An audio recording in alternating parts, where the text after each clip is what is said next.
आज का विषय काफ़ी रोचक है।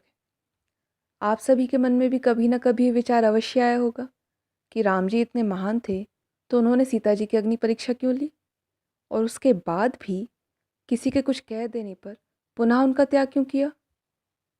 सबसे पहले हमें ये समझना चाहिए कि हम यहाँ राम और सीता जी के जीवन पर बात कर रहे हैं, जिनका संपूर्ण जीवन दूसरों के लिए समर्पित था, जिनके जीवन का निर्णय समाज की भलाई को ध्यान में रखकर लिया गया था।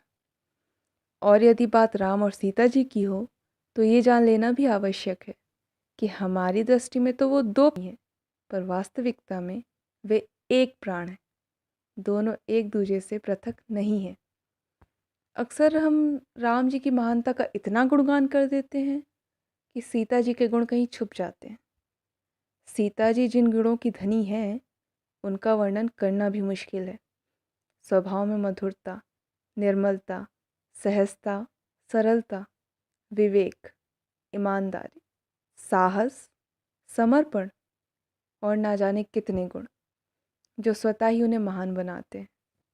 जब राम जी को वनवास हुआ, तब सीता जी का साथ जाना आवश्यक नहीं था, पर उनका धर्म समझकर वे स्वयं खुशी खुशी राम जी के साथ जाने के लिए तैयार हो गई।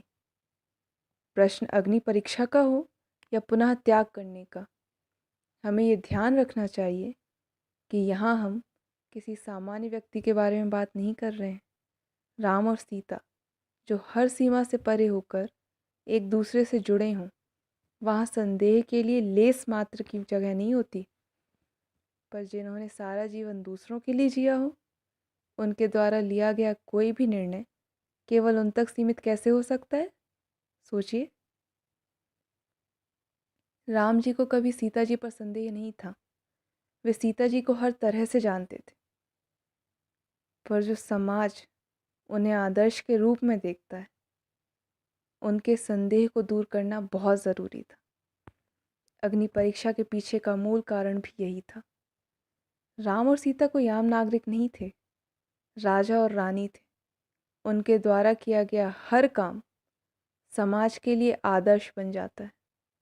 उन पर समाज में ऊंचे आदर्श स्थापित करने का दायित्व है, जिन पर आगे प्रजा अमल करे।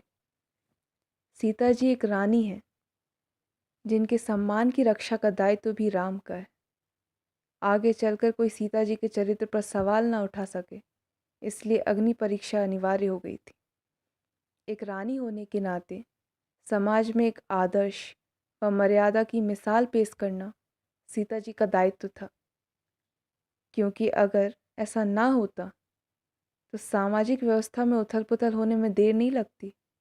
लोग सामाजिक मर्यादाओं को तोड़ने में बिल्कुल भी नहीं झिझकते। आप ब्रिटेन के भावी राजा का उदाहरण ले सकते हैं। उस समाज का क्या आदर्श है? गौर करने वाली बात है।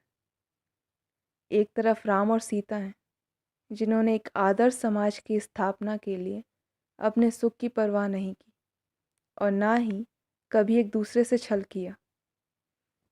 इस बात पर भी गौर करना आवश्यक है।